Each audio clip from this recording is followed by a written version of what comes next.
Assalamualaikum warahmatullahi wabarakatuh.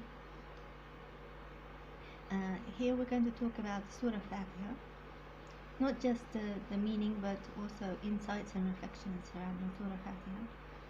So Surah Fatiha it has other names, for example Kitab, because it is like the foundation of the book. Is like the foundation of something, where something comes from, and Fatiha, as we're going to explain, is like the basic summary of the Quran. What you're going to find in the Quran, you'll find summarized here in Surah Fatiha, and the main aims and goals of the Quran.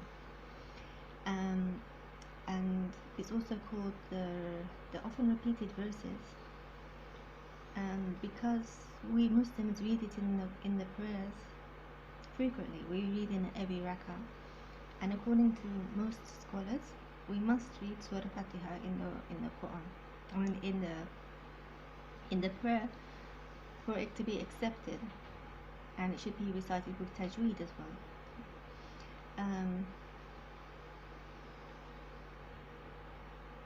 And Surah Fatiha was unique to this ummah. The previous religions, the previous revelations did not have this, something like Surah Fatiha from their revelations. It's unique to our ummah, so it's something unique for us. And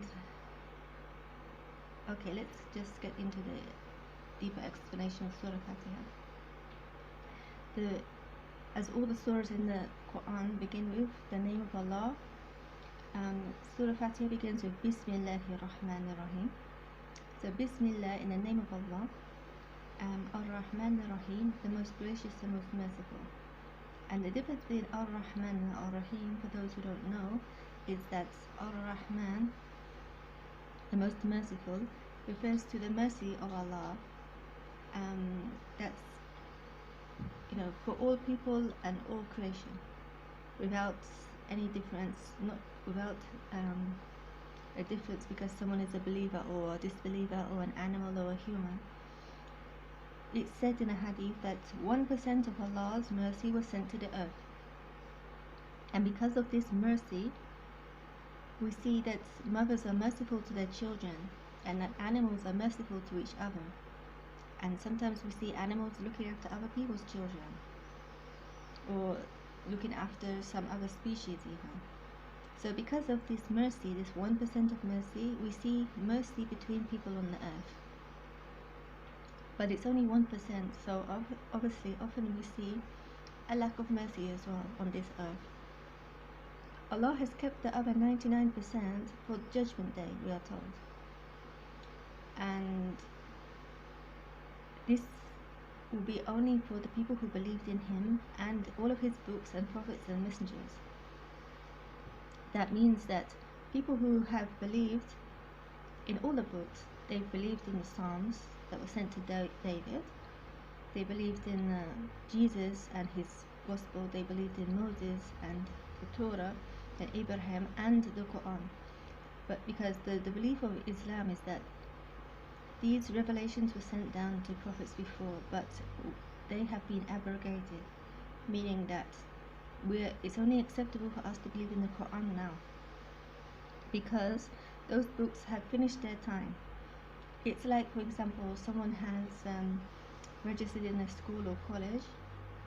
In the past years, one book was being taught, and the exam was based on that book.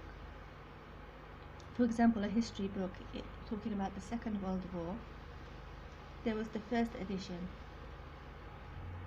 and now, after 5 years, 10 years, 20 years, there's another edition or another writer, and that book is no longer valid. It's valid for the people of that time who did their exam. They passed their exam and they are fine. But the people who are after, they have to study the next edition. When I say these editions, they're because times change and societies change and the whole world changes. So Allah has sent down different revelations to suit different times, and the people who follow the previous books, that's good, but they're supposed to accept the last book and follow that now. It's not about fighting or disagreeing, but this is the way it is, you know. It's like in the school or in a university, if someone has, I mean, when the teacher has decided or the principal has decided that this book is no longer going to be studied, we have this new one that's more appropriate, that's it. You know, people can't just come and say, well, you know, I already know the previous book and I want to study that. The principal has decided that the new book is the most relevant one, and that's the one we should study.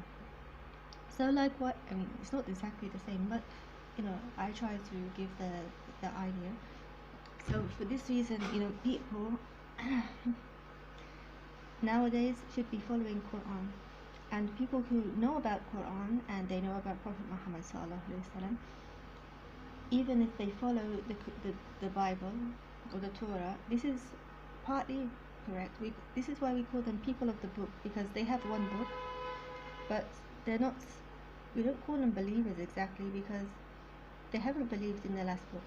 When they believe in the last book, they're called believers, and they actually take 2 rewards for believing in the previous book and believing in the new book. But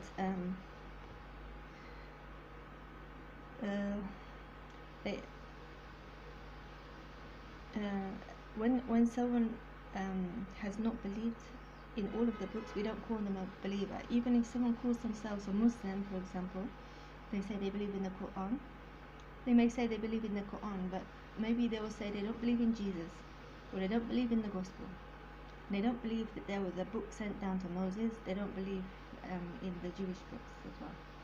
So this person is also not a believer, because they've denied some of the books. Or even if someone believes in all of the books and the Quran and all of the prophets, but they say they don't believe in angels, they're not a Muslim. You know, they're not a true Muslim. We can't call them a proper Muslim. So to be held as a proper Muslim, one must believe in all of the books of Revelation.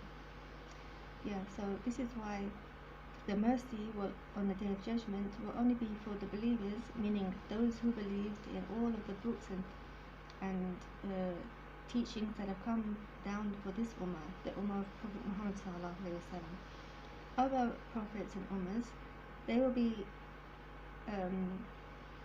will also be judged according to their prophets and times. For example, the Prophet Jesus, he will have his followers for his time.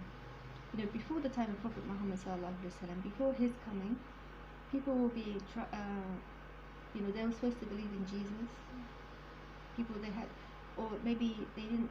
If they did not have any prophet come to them, then they will just be asked about their beliefs basically, and tried according to what they know.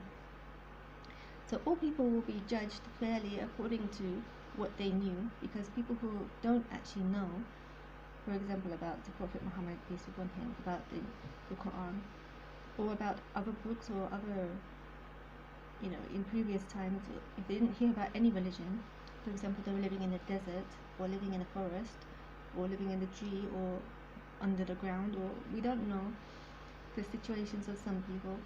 Some people just have not heard. They don't have televisions, they don't have access, they don't know about the different religions. They will just be asked about what they believed and what they knew, what they had access to. Did they see the sky? Did they see any evidence that there's a creator, for example? So they will be tried according to Allah's justice and what they knew, but not according to revealed books. So obviously the concept of believer is general, that it's the Ummah of Sayyidina Muhammad, peace be upon him. But for the past times, it's the people of Jesus or people of Moses, and sometimes it's people who don't know anything. You know, they just in some place and they haven't had access to much information, so they'll be tried according to their own beliefs, and we call them the people of the fitra. You know, the people of the natural state, basically.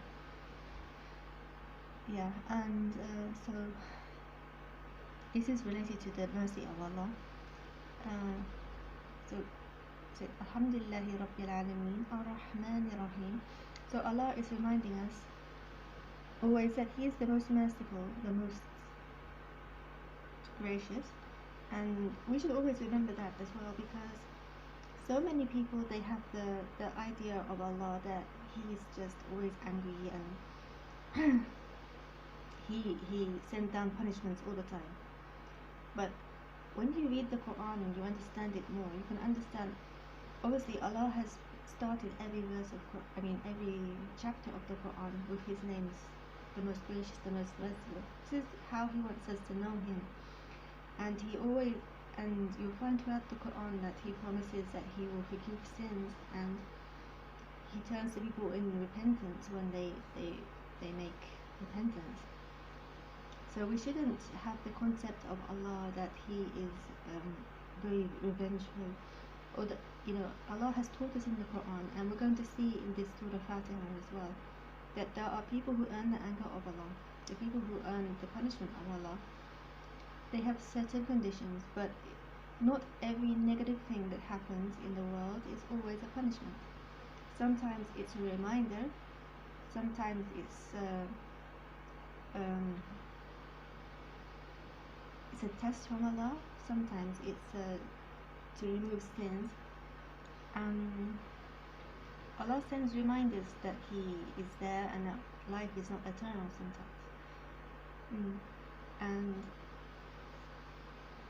there are signs of punishment. But anyway, this is what I was trying to get forward, that Allah wants us to know Him as He is the most merciful, most gracious, and it said that above His arsh, above the throne of Allah, which is not actually a place for Allah, because Allah is without place and space and so forth, but above the throne, it's actually written that my mercy oversees my wrath. So His mercy is more than His anger. This is what we're taught. Okay, so Ar-Rahman Ar-Rahim, Maliki Yawmiddin,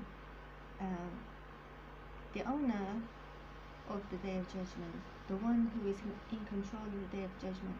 Malik can also mean king, but obviously here it doesn't make sense to say king of the Day of Judgment. Like the owner, Malik can be owner, it can be king, it can be so forth. And there are different qira'at, there are different ways of reading this, there are different ways of writing this word. So there are slightly different understandings of the meaning, but in general the meaning is Allah is the owner, the one in charge of the Judgment Day. So that means that also nobody has a right to judge others and start telling them that they're going to hell or heaven or anything.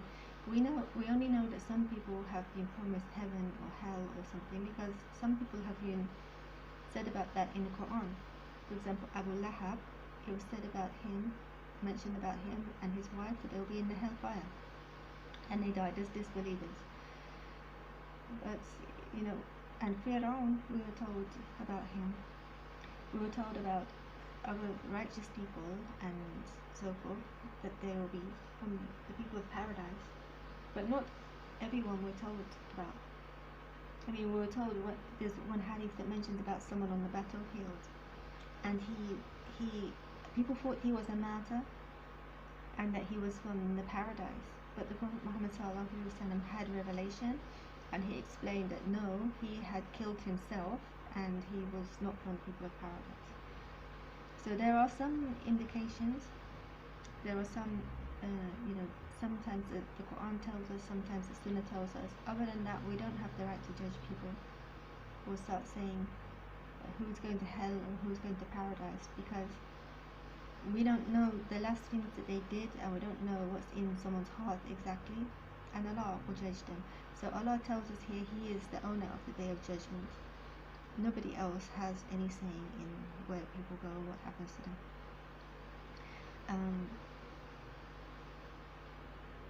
And then after that, we turn to Allah and we ask Allah, Iyyaka na'budu wa iyyaka nasta'in. We directly turn to Allah and we say that you alone do we worship, and you alone do we ask for help. And in our prayers, we're told in a hadith that Allah answers us. When we read these verses slowly, and this is why it's better to read these verses with a slight pause, because we're told that whenever we read the surah Fatiha, Allah replies to each of these things. When we say Iyyaka na'budu wa iyyaka nasta'in, we're saying that you alone do we worship. We're making our faith pure, and we should always have our faith pure, but at this time we're making our tawheed, our faith pure. You alone do we worship. We don't have partners with you. We're not doing things we don't worship idols, and we don't do things for we're not doing these worships just for showing off or for other people to say we are good people. We're doing it for you. So you alone do we worship, and you alone we ask for help. So we recognize that we can't be guided exactly, and we can't get to paradise, and we can't benefit from the Quran entirely by ourselves. We need the help of Allah. So here we are reminded of that, and people, Muslims, they turn to Allah and they ask Allah for His help and guidance. And this is also why we should pay attention in our prayers, because some people, they really pray so fast, and many teachers and scholars, they say that some people, they pray so fast it's not possible to read Fatiha in that time. How could they have read Fatiha? And they will not be reflecting on these verses, and they will not have the benefits of Allah replying to them and they saying whatever.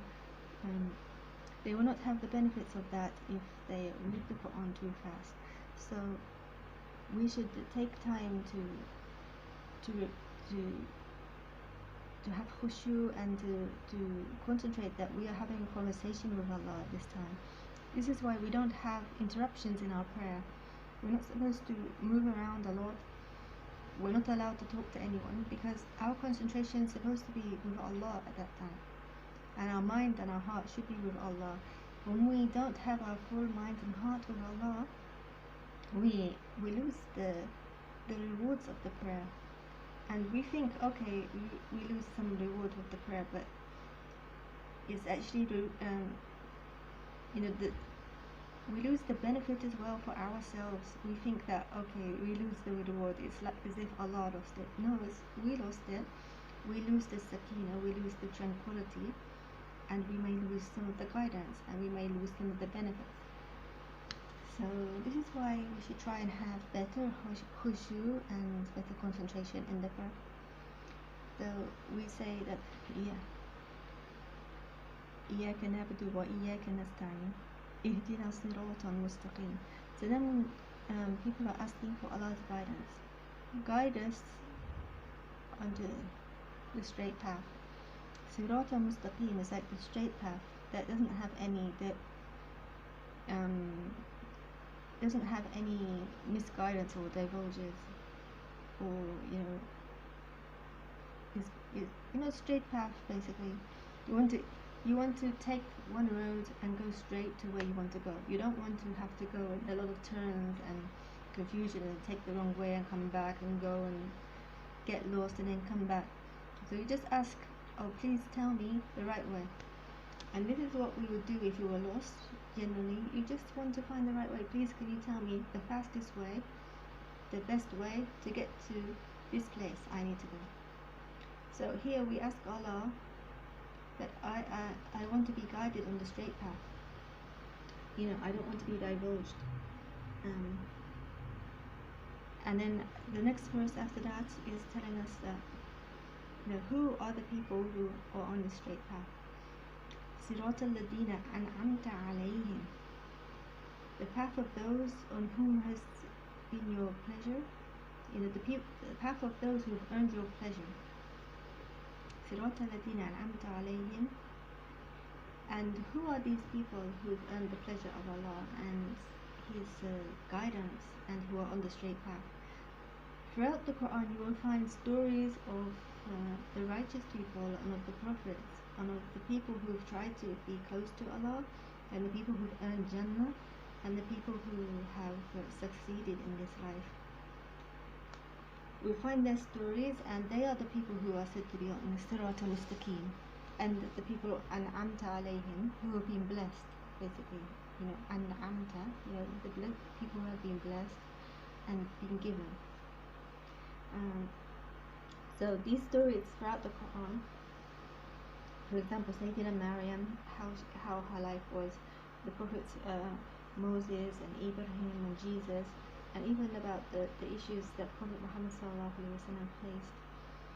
And some of the righteous people who are maybe not prophets or others, but they were righteous people. We have to be on the same path as them, because some people were told about how they entered paradise.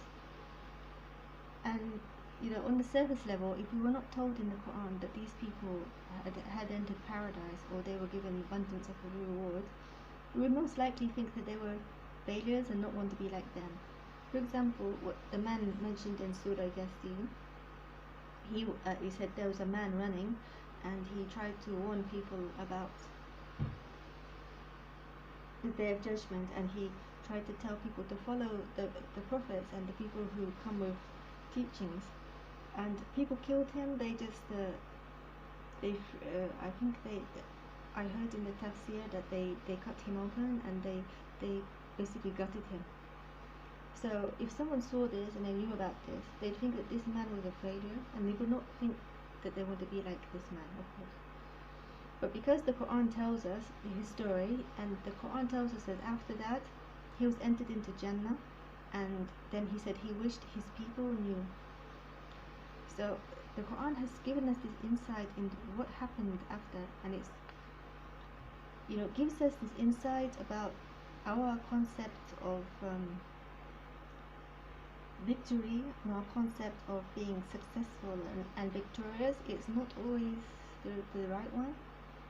For example, people might think that Pharaoh was victorious, and he was very successful. He was rich, he was a king, he was in charge of the country, he was able to do many things. But the Quran gives us the details of his death, and that in the end he was going to hellfire.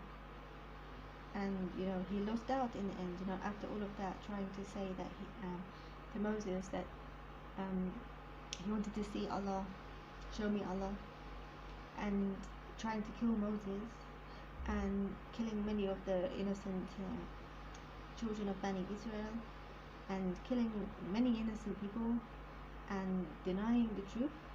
After all of that,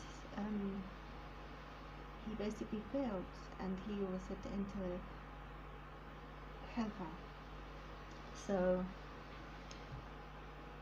yeah, and even the story of Maryam, nowadays, if people heard that story and they did not know about the what happened, and what Allah said, and on the Day of Judgment, what would they be thinking? I'm sure if there was a woman nowadays and she was accused of adultery, and people would try to attack her in front of people and say she committed adultery, and even though she was a righteous woman, maybe some people would defend her, but many would just believe it, and she would be known as someone bad. But the Quran raises her, and she's been known throughout all times since then as the most righteous woman of all times. So sometimes, our concepts of success and failure, they're not always in accordance with what is reality, and sometimes we just need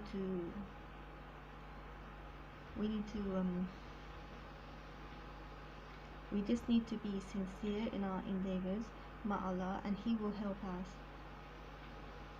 And so yeah, Allah reminds us throughout the Quran that these people who kept with Allah, they kept to the truth, and they did good deeds. Allah did not let the good deeds go to waste. He gave them paradise and gave them rewards. So He teaches us how to follow this the right path, and how to go to paradise if we want that. And then after that, we're told غَيْرَ الْمَغْضُوبِ عَلَيْهِمْ, not the path of those who've earned your anger. And I just thought I better explain something on this verse, because some of the translations of Quran, they translate this verse and the verse after it as the people who've earned your anger, as the Jewish people, and the people who've gone astray, which we're going to talk about soon, as the Christians. So some non-Muslims, they kind of get offended by this and they get annoyed. They think that Muslims are attacking Jews and Christians. They say, okay, why is in your Quran says that the Jews are the ones who earned the anger of Allah, and the Christians are the ones who've gone astray? So let me just explain this, because actually the Quran in the Arabic does not mention Jews and Christians. This is something, if someone's Arab, they can vouch for that. You know, in the Arabic, it doesn't say anything about Jews and Christians. This is related to the explanation of the Quran, and it's not specific to Jews and Christians either, because Jews and Christians are called in the Quran the people of the book. They are recognized as believing as part of the book, so they're not considered the worst people. They're not the baddest of the people. They're closer to the Muslims than others. And you know, there's a verse of the Quran that says the closest in love to the believers are those who say we are Christians, because in reality they are, because there's only one prophet between Jews and Christians. If the Christians believed in Prophet Muhammad sallallahu alaihi wasallam, they would have believed in all of the prophets. Jewish people, they have to accept Jesus and Prophet Muhammad sallallahu alaihi wasallam, but still we call them people of the book. And it's allowed for Muslims to marry the women of the people of the book. It's allowed to eat their food, the meat that they've slaughtered, and so forth. There are certain laws that make them closer in working together. So there's no hatred there.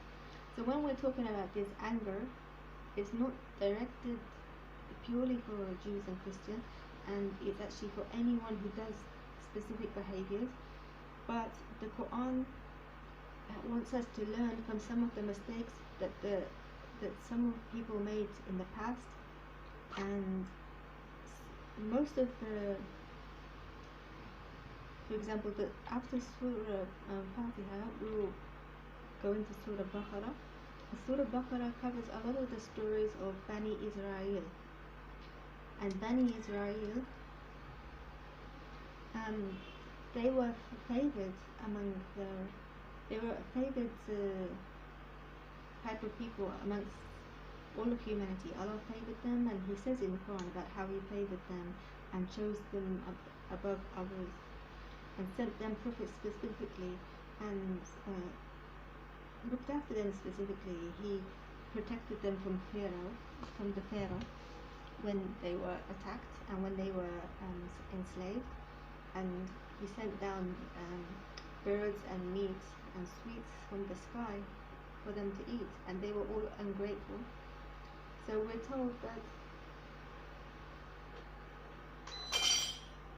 that the Jews and Christians, they were, the Jewish people, they were favored people in the beginning, and they were given many good things, and they were the chosen people, but they did things to earn the anger of Allah. So Allah tells us the stories of them so that we will not do those things, because in this verse Allah tells, we're asking Allah, make us not of the people who've earned your anger. And so some of these stories of Bani Israel, they are examples of people who earned the anger of Allah. So we read them to learn what not to do. It's not for us to hate them, because actually the people who did those things are not around nowadays. So it doesn't mean that people nowadays, we must hate them. No. And we don't hate people, we should learn from their lessons. The Quran tells us to take lessons from people, and this is why we have these stories in the Quran. We're supposed to learn from these mistakes and not to do them. For example, being ungrateful. And this is the main thing that Allah has showed us that earns His anger, is ingratitude. When Allah has sent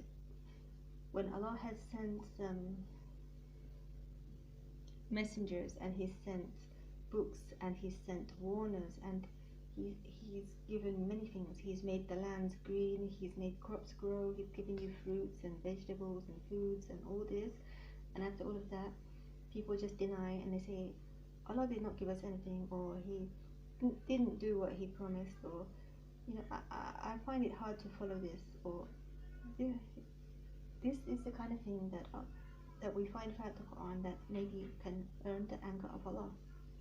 And it's not specific just to the Bani Israel or the Jewish people, to all types of people. I mean, we find people mentioned from the Pharaoh. We find people of Lut and those who are homosexual. I know that some people will get offended from these things, but that's the way it is. And the people of Ad and Thamud, who Allah gave them strength and power and gave them many things, and they just turned away from Allah and were ungrateful and attacked the Prophet, or attacked there was a she camel. The people of Thamud, they killed it. Allah sent it to them, and it was supposed to be a blessing, and they killed it. So these are the examples of people who have earned the anger of Allah, and He tells us throughout the Quran about the punishment He's sent down. So we find these stories of the people who've earned the anger of Allah contrasted with the people who've earned the pleasure of Allah and entered Jannah. And we also find people who are ad-daleen. People who are ad-daleen, they are the people who are astray. They just don't know the right path.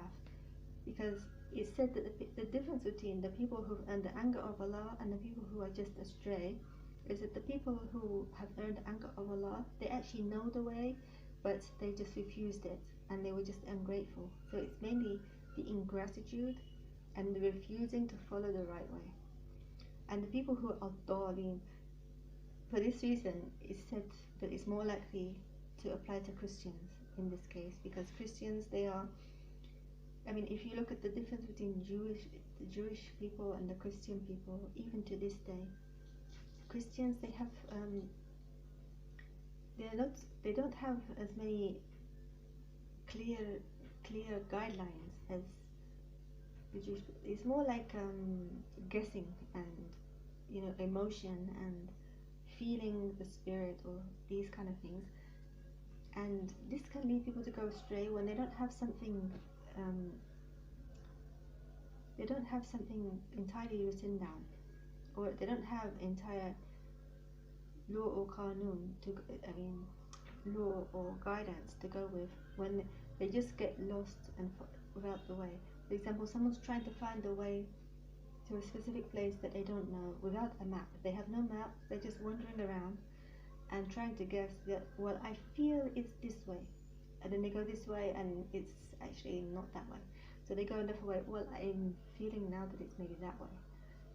And they're just trying to guess, and they're just trying to find the right way, but they're getting lost each time. And maybe their intentions, because they really just don't know the way. But they're trying to find the right way in the wrong way, so they're just getting lost each time. So this is an example of someone who's gone astray. They don't know the right way, and they're not very good at finding the right way, and maybe they're not really making enough effort to find the right way. Even maybe they get happy in the wrong way, and they just think this is the right way as well. So this is the difference between the people who've earned the anger of Allah and the people who've gone astray. And both of them, we ask Allah to make us not of them. We ask Allah to make us of the first group, the people who have received guidance, and they've been guided, and they've known the right way, and they have followed it. And this is what the Quran is about. And the whole Quran generally teaches us these two types of people. The people who are going to be safe in hereafter, they've earned the hereafter, and they're going to benefit from the Quran, and they benefit from the stories and from the guidance, and they achieve success in hereafter. And on the other hand, people, they've either earned the anger of Allah by refusing to follow what they know to be the truth, because some people some people nowadays know, they know clearly, and they refuse, and they don't want to follow it. And other people, they just don't know, they're just lost, and they don't know the truth. So both of them, they're not successful, but at any time they can be guided too. So we ask Allah that those people also be guided. And after we ask Allah to make us not of those, we say Ameen. So in our prayers, when we read this surah, we're asking for all of this, that we can benefit from the guidance of the Quran and follow it and be of those who are successful, and not be of those who become misguided or go astray and who are arrogant and just refuse to follow the truth. And I actually had some ideas and insights into Surah Fatiha at one point.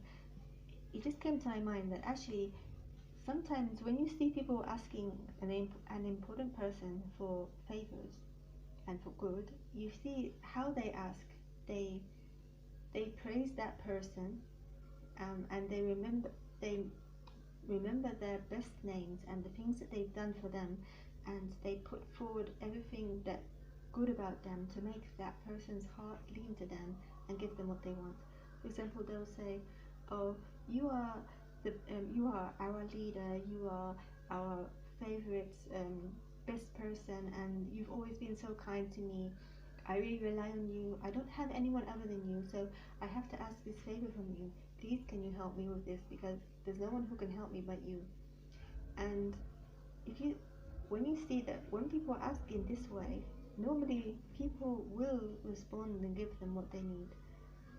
So it seems like this surah Fatiha is like teaching us the way of asking, the way of addressing people who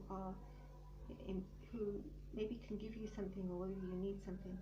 Obviously, this surah is helping us to address Allah as well. I mean, the main thing is addressing Allah, and this also teaches us how we should make dua as well, because some of us, and I mean even myself, I know sometimes I make dua and I just ask Allah, please give me, oh Allah, I just need this, please give me this, and I actually forget all of this, that we should praise Allah and thank Allah and remember Allah, remember who is Allah to us and what do we need from Allah and what's the proper way of asking Allah. If we ask in the proper way and we use Surah Fatiha as this kind of guideline for how to ask Allah and how to ask in general, how to be polite in the right, to learn the etiquette of asking, then hopefully we'll have our du'as answered and have more benefits in our life. And I hope this has been a benefit, and shukran. So thank you so much, and assalamu alaikum wa rahmatullahi wa barakatuh.